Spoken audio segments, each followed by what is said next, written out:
శ్యామ అని ఒక భక్తుడు ఉండేవాడు. అతను షిరిడీ గ్రామంలో టీచర్గా, గవర్నమెంట్ టీచర్గా పనిచేస్తున్నాడు. నెలకి 12 రూపాయలు తీసుకుంటున్నాడు. ఆ విధంగా ఉద్యోగం చేసుకుంటూ సాయంత్రం సాయి సన్నిధికి వచ్చి ఆయన సేవలో ఉండేవాడు. ఏదన్నా చెప్తే చేస్తుండేవాడు. ఆ విధంగా ఆయనకు దగ్గరగా అయిపోయాడు. ముఖ్యమైన శిష్యుల్లో ఒకడుగా మారాడు. అయితే అతను పాపం సంపాదించింది ఇంట్లోనే సరిపోతుంది కుటుంబానికి. 12 రూపాయలంటే ఆ రోజుల్లో ఖర్చు కూడా తక్కువేననుకోండి. అయినా కూడా 12 రూపాయలే ఇంట్లో ఎగిరి ఊరు సంపాదించేవాళ్ళు లేరు. కొన్నాళ్ళు ఎప్పుడన్నా మిగిలితే బాబా కూడా దక్షిణ ఇచ్చేవాడు. బాబా కూడా గమనించాడు అతని దగ్గర పాపం ఏమీ లేదులే, మనం ఎందుకు అడగటం అని చెప్పని. అయితే కొన్నాళ్ళు పోయిన తర్వాత బాబా ఏం చేశాడు, నీది నాది 72 జన్మల బంధము, రోజుకు 2 రూపాయలు నాకు దక్షిణ ఇవ్వమని చెప్పని అడగడం మొదలుపెట్టాడు బాబా. సరే, ముందు ఆశ్చర్యపోయాడు. రోజుకు 2 రూపాయలు నేను ఎక్కడ తెచ్చిచ్చేది? నెలకి 60 రూపాయలు అవుతాయి.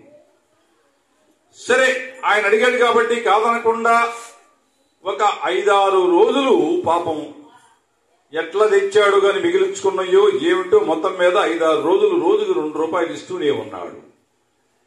ఇక వారం తర్వాత అతని దగ్గర డబ్బులు అయిపోయినాయి. మరి ఇవాళ ఏం చెయ్యాలి నేను? ఆయనేమో 2 రూపాయలు అడుగుతున్నాడు రోజు కూడా అని చెప్పి ఎక్కడన్నా అప్పు పడుతుందేమో అని ప్రయత్నాలు చేస్తే ఎవరేవల పాపం అతనికి. సరే, చేసేది లేక ద్వారకామాయికి వచ్చాడు. వచ్చిన తర్వాత ఏమయ్యా 2 రూపాయలు లేదన్నాడు. ఇదేమిటి, నా దగ్గర ఏమీ లేవని సంగతి ఆయనకి తెలుసు కదా, తెలిసి కూడా మళ్ళీ నన్ను డబ్బులు అడుగుతున్నాడే, ఇదేమిటి ఈ విచిత్రము, బాబా ఏమిటి ఆయన తత్వం ఏంటని చెప్పి అనుకున్నాడు మనసులో. అప్పుడు అన్నాడు బాబా, అతను అనుకున్నది బాబా తెలిసిపోయింది. శ్యామ, నేను నిన్ను అడుగుతుంది ఏదో నేను దాచిపెట్టుకోవాలనో లేకపోతే ఇంకేదైనా కొనుక్కోవాలనే కాదయ్యా, నీలో శ్రద్ధ తగ్గిపోతుంది, భక్తి తగ్గిపోతుంది. ఏదో టెంపరీగా వస్తున్నావు, సేవ చేస్తున్నావు, మళ్ళీ ఉద్యోగం చేస్తున్నావు, కానీ నీకు ఆ యొక్క భక్తి అనేది, ఆ యొక్క శ్రద్ధ నీకు కనపడలేదు. అందుకే నువ్వు ఇచ్చే 2 రూపాయల బిళ్ళలు దీపారాధనలో ఒత్తులు వంటి 2 ఒత్తులు వేసి వెలిగించినట్టుగా అది ఒక భక్తి మార్గానికి సంబంధించిందయ్యా. శ్రద్ధ సబూరి అక్కడే మనకు కనపడుతుంది. కాబట్టి అందుకే నీలో శ్రద్ధ మార్పు రావాలి అని చెప్పంగలోనే ఆ శ్యామ చాలా ఆశ్చర్యపోయి బాబా పాదాల మీద పడిపోయాడు. బాబా, నిజమే మీరు చెప్పింది, నేను గమనించలేకపోయాను. నిజంగా నాలో హడావుడిగా వచ్చేవాడిని, ఏదో నీకు సేవ చేసేవాడిని, మళ్ళీ వెళ్ళిపోయేవాడిని, ఉద్యోగానికి వెళ్ళిపోయేవాడిని. ఇలా జరిగిందే గాని ఒక శ్రద్ధ అంటూ లేకుండా ఇవాళ నాకు కళ్ళు తెరిపించావు బాబా అని చెప్పి ఆశ్చర్యపోయాడు. అందరూ కూడా భక్తులు ఆశ్చర్యపోయారు. ఇదిగో నువ్వు ఇచ్చినటువంటి డబ్బులన్నీ కూడా నీకే ఇస్తున్నానయ్యా, నాకెందుకు, నువ్వు పేదవాడివి, నేను కూడా ఇంకా కొంత కలిపి నీకు ఇస్తున్నాను అని చెప్పని బాబా ఇస్తే ఆయన ఆశ్చర్యపోయాడు. బాబా వద్దు, నాకు నీకు ఇచ్చి నీ దగ్గరే ఉంచు బాబా అంటే, లేదు లేదు, నీ తర్వాత మళ్ళీ తీసుకుంటా నీ దగ్గర దక్షిణ రూపంలో. ఇప్పుడు నువ్వు చాలా ఇబ్బందుల్లో ఉన్నావు, నాకు తెలుసు నీ సంగతి, ప్రతిదీ కూడా నాకు తెలిసిపోతుంటుంది, ఇది నీ ఇంట్లో ఖర్చులకు వాడుకోవయ్యా అని చెప్పని శ్యామకి ఇచ్చాడు. అప్పటి నుంచి శ్యామలో భక్తి బాగా పెరిగిపోయింది.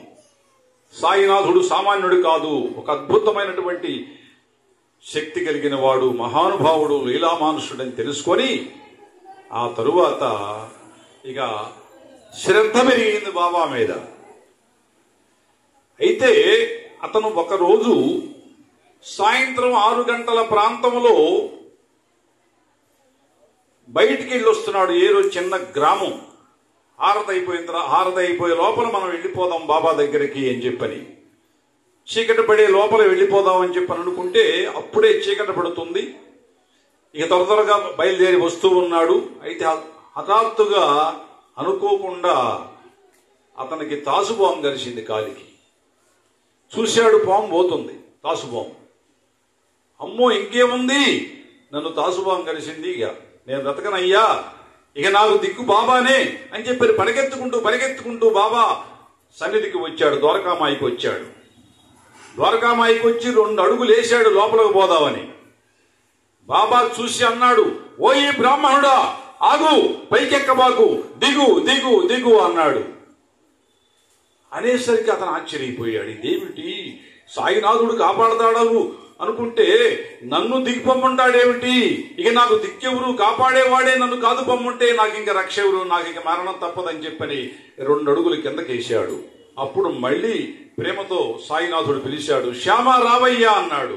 ఆశ్చర్యపోయాడు మళ్ళీ. శ్యామ, దిగిపొమ్మన్నది నిన్ను కాదయ్యా, నిన్ను కరిచిన పాము బ్రాహ్మణ జాతికి చెందిందయ్యా, అది నాకు తెలుసు, గత జన్మ కూడా నాకు తెలుసు, ఇవన్నీ నేను ఇప్పుడు చెప్పను నీకు, కాబట్టి దిగిపో అన్నానే, నిన్ను గరిచిన విషాన్ని దిగిపోమన్నానయ్యా అని చెప్పానంటే శ్యామ ఎంతో ఆనందపడిపోయి, మహాత్మా మాకేం తెలుస్తుంది ఈ విషయం అయ్యా, నాకు మళ్ళీ జన్మను ప్రసాదించావు అని చెప్పిన 5 నిమిషాల్లోనే పూర్తిగా ఆ విషం తగ్గిపోయింది. మళ్ళీ యథాప్రకారంగా మామూలు మనిషి అయ్యాడు. ఆయన పాదాల మీద పడి సాయినాథుడిని ఎంతో వేడుకున్నాడు, మహాత్మా ఇవాళ నాకు మళ్ళీ జన్మ ప్రసాదించావు, నేను 2వ జన్మెత్తానయ్యా, ఇది నా అదృష్టంగా భావిస్తున్నానని చెప్పని ఎంతో ఆనందపడిపోయాడు. భక్తులందరూ కూడా బాబాకు జైలు కొట్టారు. ఆహా, ఎంత అదృష్టవంతుడు శ్యామ, సాయి సన్నిధిలో ఆయన ముఖ్యమైన భక్తుడిగా అయ్యాడు.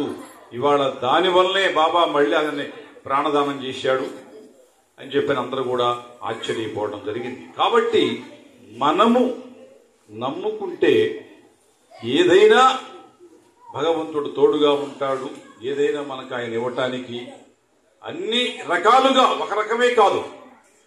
కాబట్టి మనం కూడా శ్యామలాగా ఒకవేళ ఇప్పుడు పొరపాటు లేదన్నా చేస్తే శ్రద్ధ లేకుండా మళ్ళీ మీరు మారండి, శ్రద్ధ సబూరితో చెయ్యండి. ధనాన్ని మీరు లెక్కలేసుకుంటే ఏ పని కాదు. చివరికి ఒకటే మనకు మిగిలింది, ఇవాళ మనం తినే తిండి వల్ల హాస్పిటల్ పాలు కావటం, అక్కడ వేలు లక్షలు పెట్టడం తప్పితే అంతకన్నా మార్గం లేదు. దయచేసి ఇటువంటి అవకాశాలను సద్వినియోగపరుచుకొని మీరు మారండి. సద్గురు సాయినాథ్ మహారాజుకి